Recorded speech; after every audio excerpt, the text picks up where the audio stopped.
Y vamos a movernos un poco por la escritura. Este tema de esta semana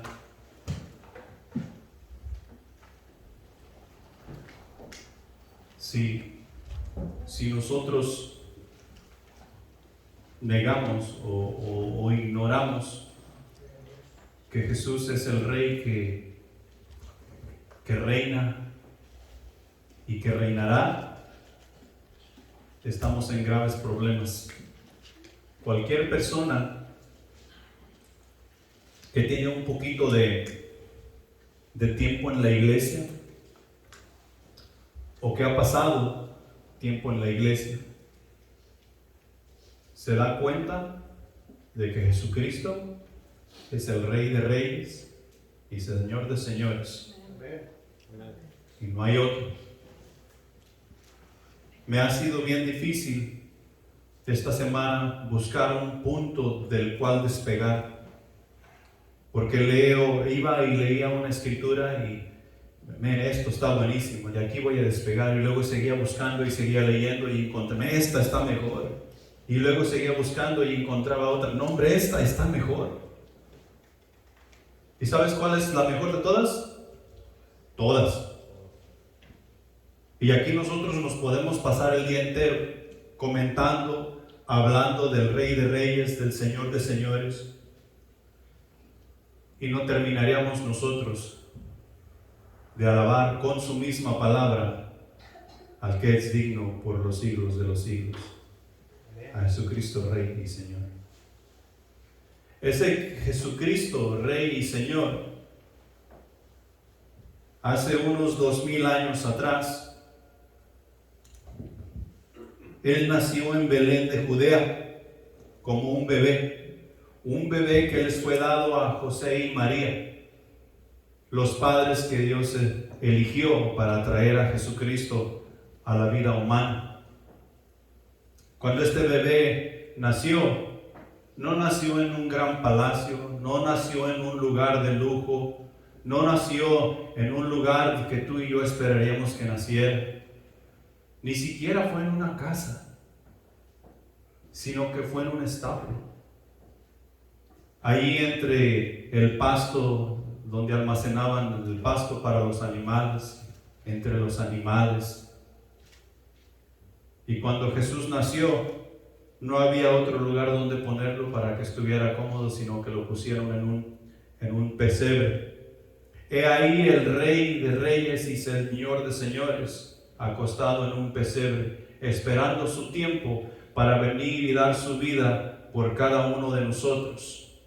El no reconocerlo, el pasar la vida desapercibido y no reconocerlo, se torna en gran caos para todos y cada uno de nosotros. Y cuando lleguemos al final de la vida, no habrá excusa que valga. Ya sea que hayamos vivido 5 años o sea que hayamos vivido 100 años, no habrá excusa que valga. Hemos llegado al conocimiento del bien y el mal y hemos escogido el mal, y eso nos echa fuera de la gloria de Dios. Nos aparta de la gloria de Dios porque nos hemos convertido en pecadores, y nuestro Dios es santo. Y el único que puede restaurar el alma, el único que puede restaurar el corazón, el único que puede dar vida se llama Jesús. Jesús. Mientras tú y yo caminamos en nuestra vida cristiana, seguimos cometiendo errores. Seguimos regándola vez tras vez. Si nuestro corazón no nos reprende, ¿qué dice la Escritura? Mayor es Dios. ¿Y dónde vive Dios? En nuestro ser. Si nuestro corazón, o sea, nuestra conciencia no nos dice nada, mayor es Dios, y Dios habita en cada uno de aquellos a quienes Él ha salvado. Él nos reprenderá, y cuando nosotros hemos entablado una relación con Dios y cometemos un error, Dios nos va a recordar que no estamos bien para Él seguir teniendo comunión con nosotros y nosotros con Él. Jesús sigue Jesús sigue intercediendo por ti y por mí. Jesús, según el profeta, según la profecía anunciada por la palabra de Dios mediante los profetas, Jesús salvaría a su pueblo de la opresión de la muerte. No de la opresión por el ser humano, no de la opresión del rey, no de la opresión del gobierno, sino de la opresión de la muerte. Y eso tú y yo necesitamos tenerlo bien claro. Porque habemos personas, habemos supuestos cristianos que aún seguimos pensando que ya la tenemos hecha en Cristo Jesús, pero vivimos como nosotros queremos. He ahí la razón por la cual los fariseos, los saduceos y los escribas no reconocieron a Jesucristo por quien Él era. Porque ellos tenían su idea y ellos servían a Dios. Ellos estaban en el templo, ellos estaban llevando a cabo su propio criterio en cuanto a Dios, y eso no funciona. He ahí la razón por la cual vino el Rey de Reyes, y todo lo que tenemos que hacer es echar un vistazo a las profecías en cuanto a Jesús. Él vendría con justicia a reinar y dar libertad y dar paz a todo aquel que le esperaba. ¿Nosotros le esperamos? Hey, porque la palabra nos da testimonio de que Jesucristo ha ascendido al cielo cuando todas las cosas fueron terminadas. ¿Sí? Nos cuenta ya en el libro de Hechos que Jesús ascendió y está sentado a la diestra de Dios, pero se llegará el día cuando Él regresará y Él vendrá por su iglesia. ¿Quiénes son su iglesia? Nosotros, los que hemos aceptado a Cristo Jesús como su Salvador y le seguimos. O sea que sabemos dónde estamos, sabemos a dónde vamos y vamos viendo dónde va Jesús. Esos son los que somos su iglesia. Y Jesús regresará por nosotros. Los fariseos y toda esta gente religiosa, ellos habían leído de Emmanuel, ellos creían de Emmanuel, ellos esperaban a Emmanuel, a Dios con nosotros. Allá en Isaías capítulo 9 versículo 6 nos dice lo siguiente: porque un niño nos es nacido, hijo nos es dado, y el principado sobre su hombro, y se llamará su nombre admirable, consejero, Dios fuerte, Padre eterno, príncipe de paz. Y esto es lo que ellos esperaban. El problema es que ellos lo esperaban como ellos querían esperarlo y no como Dios decía que lo deberían estar esperando. Es posible nosotros poder ver cuál era el gran consuelo para Israel, el estar esperando al Mesías. Porque Él no solamente sería el Salvador, Él traería consuelo, Él traería paz, Él traería gozo a todos ellos. Él los vendría a reinar. Y eso fue exactamente lo que Él hizo. Él vino a reinar.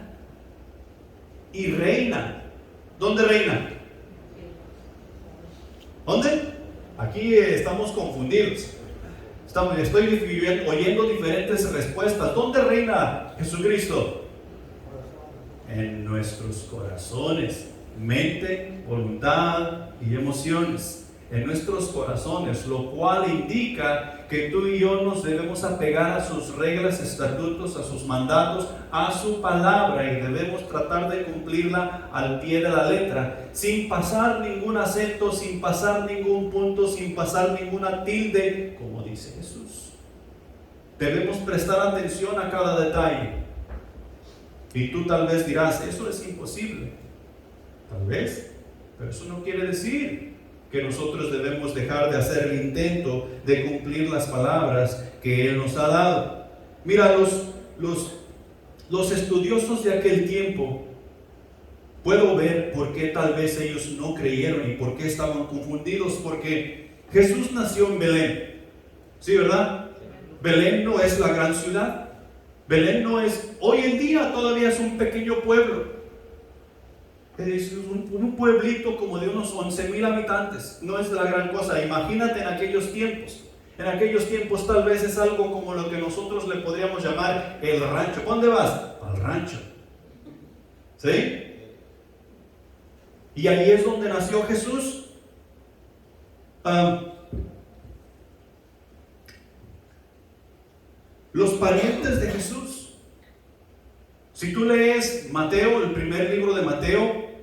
Y si tú lees Lucas, tú miras la genealogía de Jesús desde Adán hasta José y María. Y tú encuentras unos nombres allí que no deben, según mi criterio, porque Jesús es santo y Jesús es rey y Jesús es salvador, no deben estar ahí. Nosotros encontramos a Rahab dentro de la genealogía de Jesús, de la línea por la cual Jesús llegó. ¿Y ustedes saben, se acuerdan quién es Rahab? ¿O quién era Rahab? Una prostituta que escondió a los espías en Jericó cuando Josué envió a los espías a espiar a Jericó. También dentro de la genealogía encontramos a Ruth. Ruth no era israelita, Ruth era moabita. Y nosotros decimos, o tal vez los fariseos estaban diciendo, esto no puede ser, nace en Belén y mira a sus gentes, no puede ser que este sea el Mesías. Vivió en Nazaret, por eso le conocemos como Jesús Nazareo, Jesús Nazareno. Natanael, uno de sus discípulos, tú lo encuentras allí en los evangelios. ¿Algo bueno puede salir de Nazaret? Preguntan, o sea que tenía mala fama. Nada bueno podía salir de Nazaret, y ahora me estás diciendo que el Mesías salió de Nazaret. Por la fama que se había creado, no tenía un centavo a su nombre. Nada, no tenía una casa, no tenía propiedades, no tenía ni siquiera un burro en el cual entró a Jerusalén. No se colaba con los religiosos de su tiempo, los fariseos, los saduceos y los escribas. O sea, ¿qué conocimiento podría tener este hombre? Jesús no tenía un título de educación, así como los fariseos y los saduceos. ¿Qué nos puede enseñar si decimos que Él es el Mesías? Sus padres, bajo nivel social, José y María, no tenían absolutamente nada. Él mismo, Jesús, era un carpintero. Ahora, podemos ver por qué los fariseos y toda esta gente supuestamente de la alta sociedad estarían confundidos y no podrían ver que Jesús realmente era el Mesías, era el Rey que venía a librarnos de la opresión. Y podemos ver, el Evangelio de Mateo fue escrito para los judíos y presenta a Jesucristo como el Rey que había de venir. El libro de Lucas fue escrito para los gentiles y presenta a Jesucristo como el Salvador. Y hay un gran contraste aquí en estos dos evangelios, porque Mateo dice que unos magos vinieron del oriente, que es lo que vamos a leer ahorita en un momento. Unos magos llegaron del oriente para ver el niño, para ver el Rey de los judíos, visitar el Rey de los judíos y adorarle. Lucas nos dice que quienes llegaron a ver y adorar al niño fueron unos pastores. O sea, es un gran contraste. Unos magos, unos reyes, unas personas educadas, y luego por el otro lado, los pastores, lo cual se consideraba lo más bajo, la profesión más baja que podía haber. Mateo nos dice que los magos llegaron al palacio de Herodes buscando al rey de los judíos. Y Lucas nos dice que los pastores llegaron a un establo.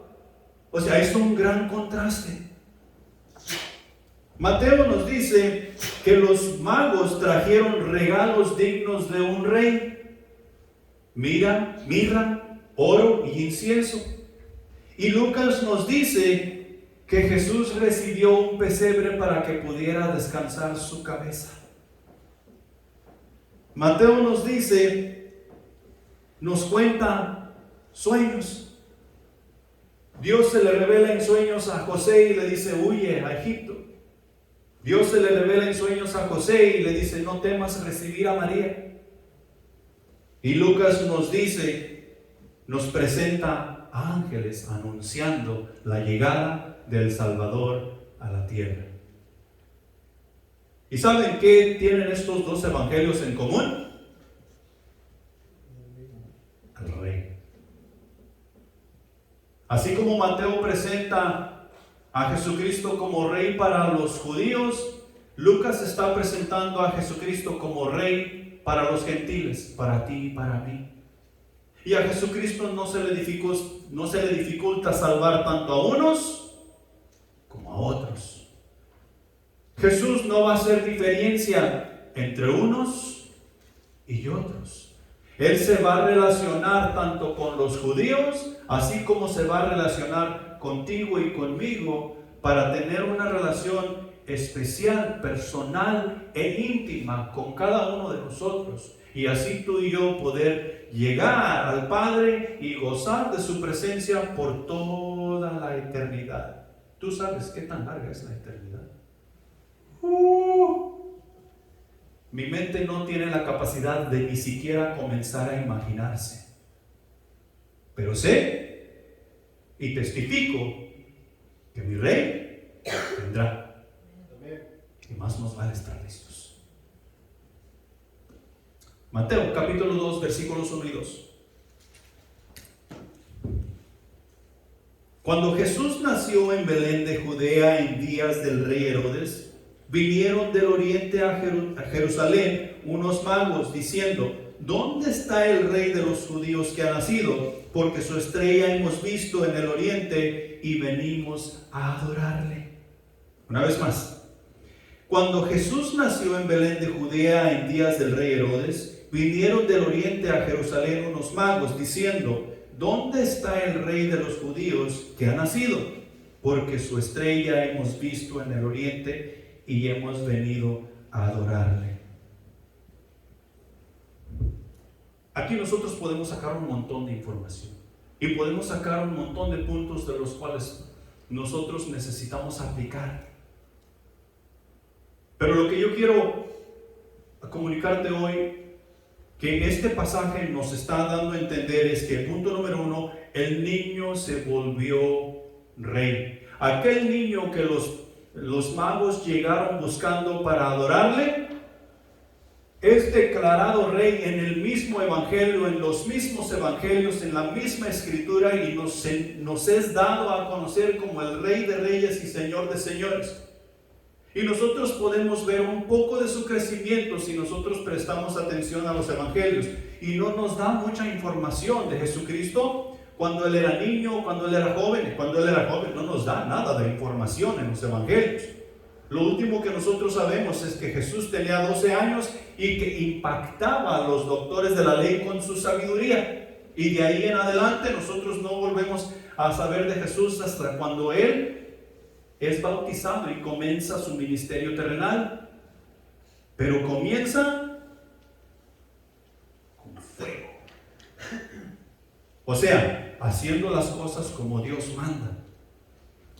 El relato histórico de la llegada de los magos en los días de Herodes, quien no toleraba que le hicieran competencia, así que la presencia en Jerusalén de aquellos sabios expertos en la astronomía le creó un sistema de alarma.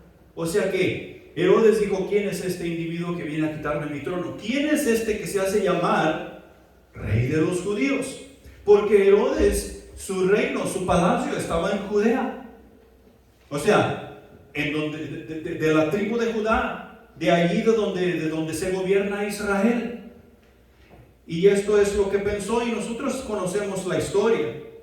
Nosotros sabemos qué fue lo que pasó enseguida, porque Herodes quiso defender su trono, quiso se puso a la defensiva más bien. José y María huyen a Egipto porque Herodes se dispuso a matar todos los niños menores de 12 años para deshacerse del rey de los judíos que venía a quitarles el trono.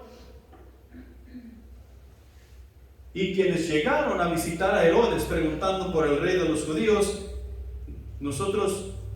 la palabra de Dios nos dice que eran 3 magos, ¿verdad? No. La palabra de Dios no nos dice que eran 3. Alguien en la historia por ahí ha inventado los nombres de Gaspar, Melchor y Baltasar, ¿va? Y quién sabe cómo se llamarían.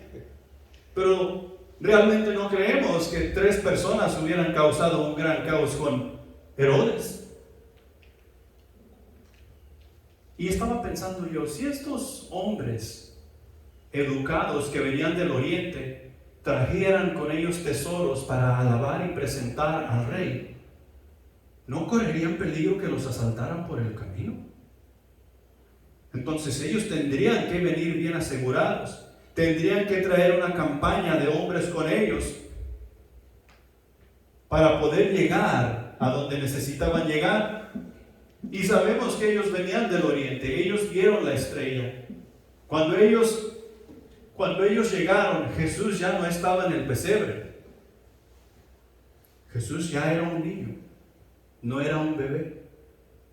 Y se cree, se especula que tal vez estos magos se tardaron 1 año, tal vez 2 años en llegar de cuando ellos vieron la estrella.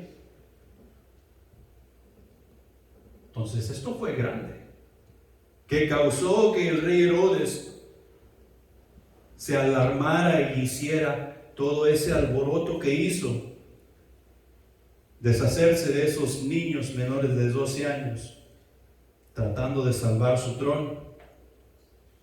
Jesús, ante Pilato, nos es nombrado como rey, y esto lo leímos un poquito, creo que la semana pasada, lo encontramos allá en Juan capítulo 18, versículos 33 al 37, donde Pilato le está preguntando a Jesús, ¿eres tú rey de los judíos?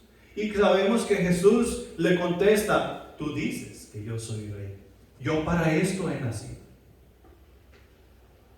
La palabra misma nos está dando a entender a Pilato que Jesucristo es el rey, aquel rey que fue profesado, aquel rey que había de nacer, aquel rey que había de venir para librar. Después allá Jesús coronado de espinas con Herodes y todos sus secuaces ahí que se lo burlaron, que se mofaron de él. Allá en Mateo capítulo 27, del 27 al 32. Y si tú lees eso, eso da escalofrío. Si tú te metes en la escritura, yo no sé cómo a veces nosotros leemos la escritura y aprendemos cosas y se nos pasamos desapercibidos y no nos detenemos exactamente, porque en estos versículos dice que ahí Jesús llegó y lo rodearon los soldados y lo desnudaron en su totalidad. Le pusieron una capa de púrpura y le pusieron la corona de espinas y hincaban la rodilla ante él y le decían, salve rey de los judíos, o sea, burlándose. Pero en realidad, ¿sabes qué estaban haciendo? Estaban declarando realmente que este era el rey de los judíos. Yo no quisiera estar en los zapatos de esas personas si no llegaron al arrepentimiento. Pero en realidad, ese es el rey de los judíos. Después nosotros encontramos el letrero en la cruz sobre la cabeza de Jesús cuando él fue crucificado, que Pilato mandó escribir, que decía, aquí está el rey de los judíos. Eso lo encuentras en el versículo 37 del capítulo 27 de Mateo. Y los fariseos no querían ese letrero ahí. ¿Y qué dijo Pilato? Lo que he escrito, he escrito. Tú vas en tu Biblia y tú lees esas palabras ahí, y ¿sabes cómo están escritas? En letras mayúsculas, todo. Dándonos a entender que este es el rey de los judíos. Este es el rey que había de venir. Este es el rey que aún nosotros seguimos esperando en su segunda venida, para ir nosotros con él por la eternidad. El bebé, el niño, fue hecho rey. Y ese niño, ahora adulto, reina y reinará por los siglos de los siglos. Amén. Punto número 2. Punto número 2, el cordero se volvió león. El cordero se volvió león. Y nosotros conocemos esta frase, el león de la tribu de Judá. En Apocalipsis capítulo 5, versículos del 1 al 5, dice lo siguiente. Y vi en la mano derecha del que estaba sentado en el trono un libro escrito por dentro y por fuera, sellado con 7 sellos. Y vi a un ángel fuerte que pregonaba a gran voz: ¿quién es digno de abrir el libro y desatar sus sellos? Y ninguno, ni en el cielo, ni en la tierra, ni debajo de la tierra, podía abrir el libro, ni aún mirarlo. Y lloraba yo mucho, este es Juan, porque no había hallado a ninguno digno de abrir el libro, ni de leerlo, ni de mirarlo. Y uno de los ancianos me dijo: no llores, he aquí el león de Judá. He aquí el león de la tribu de Judá, la raíz de David, ha vencido para abrir el libro y desatar sus 7 sellos. ¿Quién? Jesús. Aquel bebé que fue hecho rey. Aquel cordero que nosotros miramos que fue llevado al matadero sin poder defenderse, que se entregó. Él dio su vida. Nadie se la quitó. Él dio su vida. El cordero fue hecho león. Aquel Jesús que como cordero llegó al mundo, ahora vendrá como león rugiente. Vendrá como rey para poner a todo mundo en su lugar. Él es digno de abrir ese libro. Él es digno de leer ese libro. Él es digno de ver ese libro. Él es digno de escribir ese libro. Y Él es el único. No más cordero, no más dolor, no más lágrimas, sino que estaremos con el Rey por toda la eternidad. El cordero fue hecho león. Punto número 3. Al único Rey y Señor sea la honra y la gloria por los siglos de los siglos. En 1 de Juan capítulo 5 versículo 20 encontramos las siguientes palabras que dicen así: pero sabemos que el Hijo de Dios ha venido y nos ha dado entendimiento para conocer al que es verdadero. Y estamos en el verdadero, en su Hijo Jesucristo. Este es el verdadero Dios y la vida eterna. El entendimiento que Dios quiere que tú y yo tengamos es el entendimiento de Jesucristo, para nosotros poder relacionarnos con Él por medio de su Espíritu Santo y así poder nosotros alabarle en espíritu y verdad como Dios merece ser alabado. ¿Estamos en el verdadero? Amén. Amén. Y tú y yo necesitamos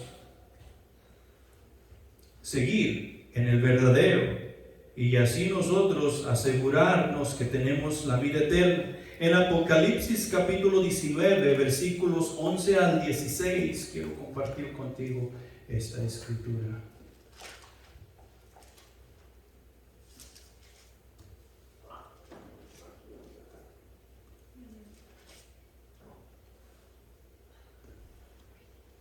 Y dice así: entonces vi el cielo abierto y he aquí un caballo blanco, y el que lo montaba se llamaba Fiel y Verdadero, y con justicia juzga y pelea. Sus ojos eran como llama de fuego, y había en su cabeza muchas diademas, y tenía un nombre escrito que ninguno conocía sino él mismo. Estaba vestido de una ropa teñida en sangre, y su nombre es el Verbo de Dios. Y los ejércitos celestiales vestidos de lino finísimo, blanco y limpio, le seguían en caballos blancos. De su boca sale una espada aguda para herir con ella a las naciones, y él las regirá con vara de hierro, y él pisa el lagar del vino del furor y de la ira del Dios Todopoderoso, y en su vestidura y en su muslo tiene escrito este nombre: Rey de Reyes, Señor de Señores. ¿Quién vendrá? ¿Y quién vendrá con él? Oh, aquellos a quien él justificó. Y si tú y yo somos uno de aquellos a quien él justificó, tú y yo debemos alabarle los siglos por los siglos, todo el tiempo, porque él dio su vida por nosotros. Y no solo dio su vida por nosotros, sino que vendrá por nosotros y nos llevará con él en justicia, en verdad. Su nombre es el Verbo de Dios, y el nombre que está escrito en sus vestiduras y en su muslo es Rey de Reyes y Señor de Señores. No hay otro como él. Y yo sé que aquí estoy brincando mucha información, pero tengo algo que compartir contigo al final. Primera de Timoteo capítulo 1 versículo 17 dice lo siguiente: por tanto, al Rey de los siglos, inmortal, invisible, al único y sabio Dios, sea honor y gloria por ¿cuánto tiempo? Los siglos de los siglos. Amén. Que así sea. Y tú y yo nos gozaremos en vivir de esta manera, alabando y gozándonos en su presencia, alabándole y gozándonos en su presencia. Para terminar con esta parte, para concluir, reconocer a Jesús como Rey es la decisión más grande e importante que el ser humano puede hacer en la vida. No hay otra decisión más importante que tú y yo podemos hacer como seres humanos. Reconocer que Jesús es mi Salvador, reconocer que Jesús es mi Rey, que Jesús es mi Señor, es la decisión más importante que yo puedo hacer en mi vida. Es la decisión más importante que tú puedes hacer en tu vida. Esa decisión cambiará tu vida 180 grados. Y cuando digo 180 grados es que sin Cristo Jesús nosotros vamos camino al infierno. 180 grados, conociendo a Jesús, volteamos para el otro lado y vamos camino ¿a dónde?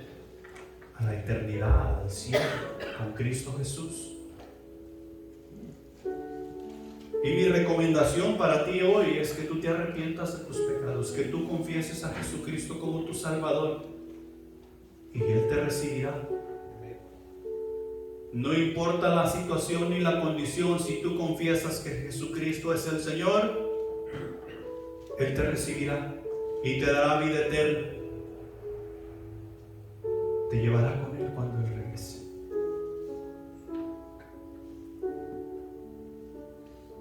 Quiero compartir contigo un escrito que encontré del doctor Blackridge, de lo que acabamos de ver en cuanto a lo que la Biblia nos declara.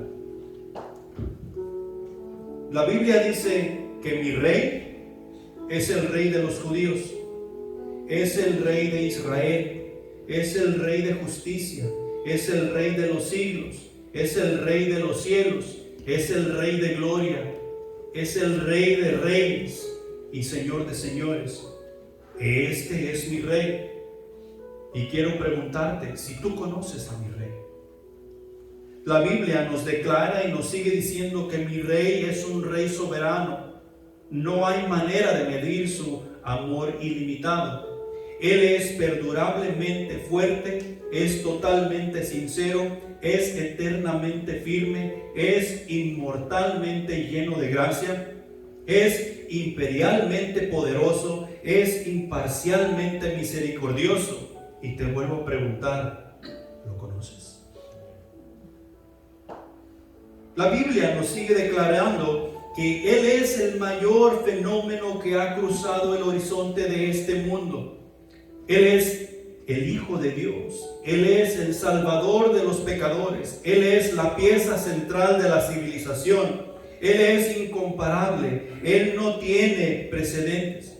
Él es la idea más elevada de la literatura. Es la más alta personalidad en la filosofía. Él es la doctrina fundamental de la verdadera teología. Él es el único calificado para ser Salvador, todo suficiente. Y te vuelvo a preguntar, ¿lo conoces?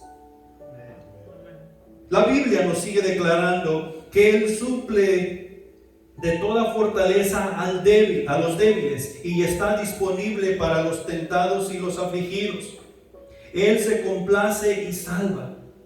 Se compadece y salva. Él fortalece y sostiene. Él guarda y guía. Él sana a los enfermos y limpia a los leprosos. Él perdona a los pecadores. Él absuelve a los deudores. Él liberta a los cautivos. Él defiende a los débiles. Él bendice a los jóvenes. Él sirve a los desafortunados. Él guarda a los ancianos. Él recompensa a los diligentes. Él embellece a los humildes. Y te vuelvo a preguntar, ¿lo conoces? Él es la clave del conocimiento. Él es la fuente a la sabiduría. Él es la entrada a la libertad. Él es el sendero hacia la paz. Él es el camino de justicia. Él es la autopista hacia la santidad. Él es la puerta a la gloria. Y te vuelvo a preguntar, ¿lo conoces? Su vida es incomparable. No hay nada a lo cual tú y yo lo podemos comenzar a comparar. Su bondad es ilimitada, su misericordia es eterna, su amor nunca cambia, su palabra nos basta, es suficiente, su gracia es suficiente. Su reino es justo, su yugo es fácil y ligera su carga. Me gustaría describírtelo, pero Él es indescriptible. Es incomprensible, es invencible, es irresistible. No puedes sacarlo de tu mente, no te lo puedes quitar de las manos, no puedes sobrevivir sin Él y no puedes vivir sin Él. Ese es mi Rey. Ese es tu Rey. Los fariseos no podían soportarlo, pero se dieron cuenta que no podían detenerlo. Amén. Pilato no pudo encontrar ninguna falta en él. Herodes no pudo matarlo. La muerte no pudo con él, no lo detuvo. La tumba no lo retuvo. Ese es mi Rey. Rey de reyes, Señor de señores, Jesucristo. A Él es a quien cantamos, a Él es a quien alabamos, a Él es a quien doblamos rodilla, a Él es a quien confesamos. Porque no hay otro como Él. Por Él es que nosotros trabajamos arduamente, por Él es que nos desvelamos. O debemos de. Por Él es que nos cansamos. Y en su espíritu ese cansancio no se siente. Y si no lo conoces, sería bueno que hoy llegaras tú a conocerlo, porque no hay otro como Él. Rey de reyes, Señor de señores. Pongámonos en pie.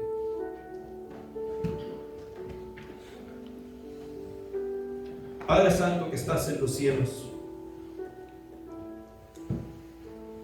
sin duda alguna no hay nadie como tú. Estamos tan agradecidos que tú en tu misericordia hayas hallado lugar para personas como nosotros. Y que orgullosamente podemos decir que tú eres nuestro Padre y nosotros somos tus hijos. Porque en Cristo Jesús hemos hallado esa salvación. En Cristo Jesús hemos hallado esa paz.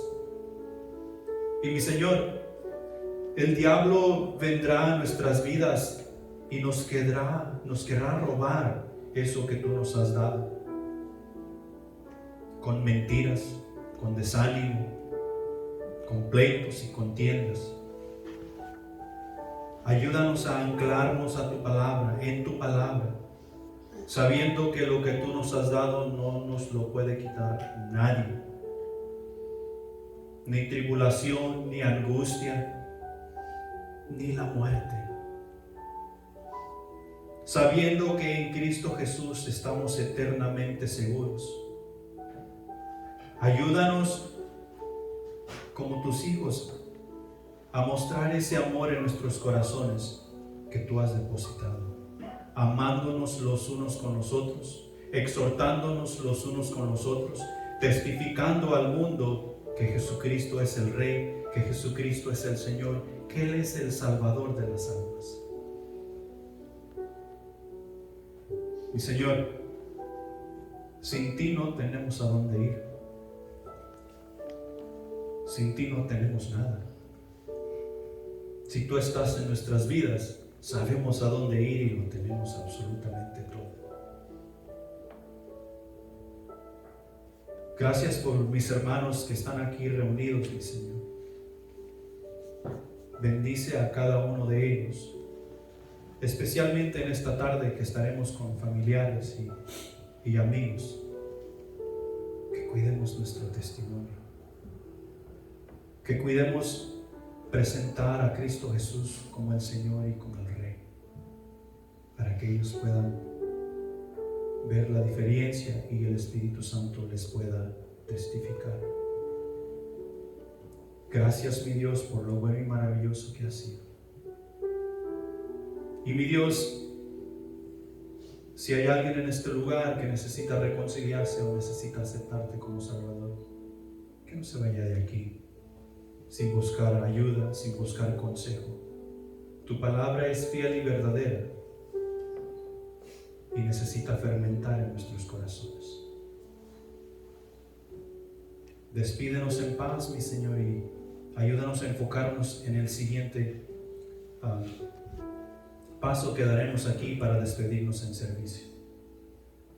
Gracias, Señor. En tu nombre oramos. Amén. Fíjense cómo están.